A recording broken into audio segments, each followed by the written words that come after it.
नमस्कार दोस्तों, मैं हुनोद। आप देख रहे हैं मेरा यूट्यूब चैनल पोल्ट्री जोन। दोस्तों आज मैं आपको लेके आया हूँ मेरे दूसरे पोल्ट्री फार्म पे, जहाँ पे बारामती एग्रो के साथ में मैं कॉन्ट्रैक्ट फार्मिंग कर रहा हूँ। और यह बारामती एग्रो साथ में चौथी बैच है। इससे पहले 3 बैच निकल चुकी है, जिसमें 2 बैच का रिजल्ट अच्छा रहा। एक पिछली जो जिसके जस्ट प्रीवियस वाली बैच रिजल्ट बहुत ख़राब रहा था, किंतु उसके पीछे कारण था वायरल और लगभग पूरे क्षेत्र में ख़राब रहा था। ठीक है, और अभी मैं इसमें 35वें दिन में मैं इस फार्म पे आया हूँ। इसका मुख्य कारण ये है कि इसके पहले जो मेरा 5000 बर्ड वाला जो फार्म है, वहाँ पे मैं IB कंपनी के साथ में कॉन्ट्रैक्ट फार्मिंग कर रहा था।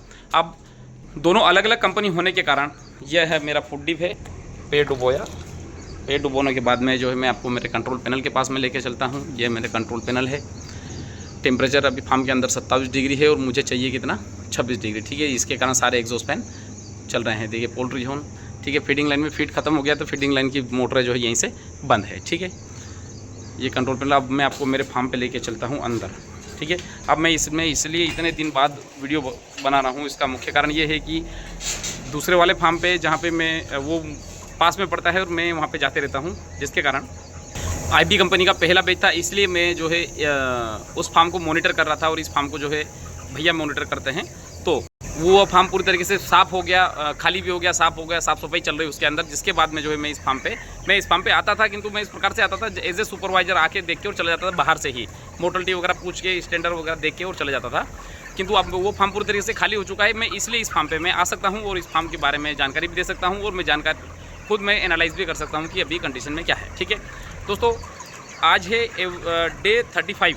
ठीक है, एवरेज वजन कंपनी को चाहिए था, कल जो वजन किया 1825 ग्राम वज़न चाहिए था, वज़न आया 1900 ग्राम। ठीक है, अगर देखा जाए तो मतलब बारामती के स्टैंडर्ड के हिसाब से वज़न सही है, किंतु IB के हिसाब से वज़न इसमें तो 2100-2200 ग्राम वज़न आ जाना चाहिए था। ठीक है दोस्तों, इस फार्म में 9000 बर्ड प्लेस हुए थे, जिसमें इस बार सबसे अच्छी बात यह है इस फार्म में लास्ट टाइम 8% मोर्टलिटी थी लास्ट लिफ्टिंग होते होते, किंतु इस बार मात्र 3% मोर्टलिटी हुई है 35 दिन में। ठीक है, तो ये कम से कम अच्छा है। एवरेज वजन मतलब मुझे अगर मैं देख रहा हूँ तो IB के हिसाब से कम लग रहा है, किंतु बारामती के फीड और उनके स्टैंडर्ड जो फीड चार्ट है या वेट चार्ट है उसके हिसाब से तो वजन सही आ रहा है। ठीक है, सुबह मैं 10 बजे वीडियो शूट कर रहा हूँ, 6 एग्जॉस्ट फैन कंटिन्यू चल रहे हैं। जब से मैं आया हूँ करीब मैं 8 साढ़े 8 बजे आ गया था, तब से ही एग्जॉस्ट फैन कंटिन्यू है, क्योंकि टेम्परेचर हमें 26 डिग्री चाहिए और क्लाइमेट का मतलब फार्म के अंदर का टेम्परेचर 27 से नीचे, मतलब अभी 27 है। इसके कारण एग्जॉस्ट फैन चल रहे हैं, कूलिंग पेड सारा गीला हो रहा है। ठीक है, हवा भी बढ़िया चल रही है, बर्ड भी बड़े तरीके से बैठे हुए हैं। ठीक है,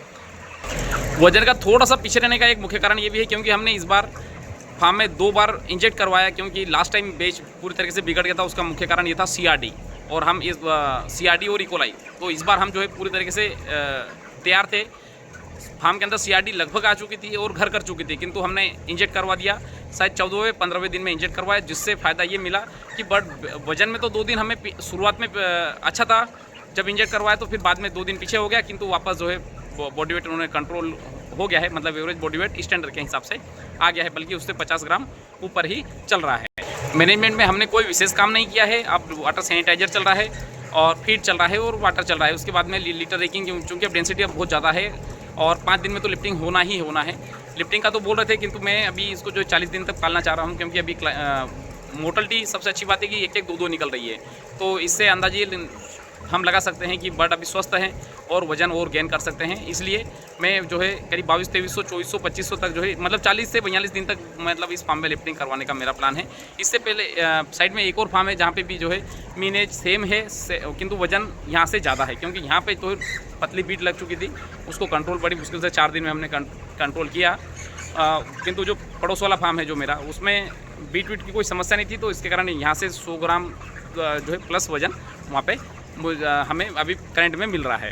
दोस्तों, इसी पोल्ट्री फार्म में कुछ भी विशेष चीज़ों की आवश्यकता नहीं होती है कि यहाँ पे कोई मैंने अमोनिया सेंसर लगा रखा है या फलाना ढिमका कुछ भी नहीं लगा रखा है। दोस्तों, सिर्फ टेम्परेचर सेंसर लगा रखा है, उसी के ऊपर जो मैंने फ़ैन को बेस रखा है, और अगर टेम्परेचर कंट्रोल हो जाएंगे तो ये जो फ़ैन चलने वाले फ़ैन बंद हो जाएंगे, कूलिंग पैड की मोटर भी बंद हो जाएगी और सिर्फ टाइमर वाले फ़ैन चलते रहेंगे गैस निकालने के लिए। और जैसे ही टेम्परेचर कंट्रोल हो जाएगा तो टाइमर वाले चलते रहेंगे, जैसे टेम्परेचर बढ़ेगा तो टेम्परेचर वाले फ़ैन, कूलिंग पैड की मोटर भी चालू हो जाएगी और टेम्परेचर वाले फ़ैन भी अपने आप सीक्वेंस से चलते रहेंगे।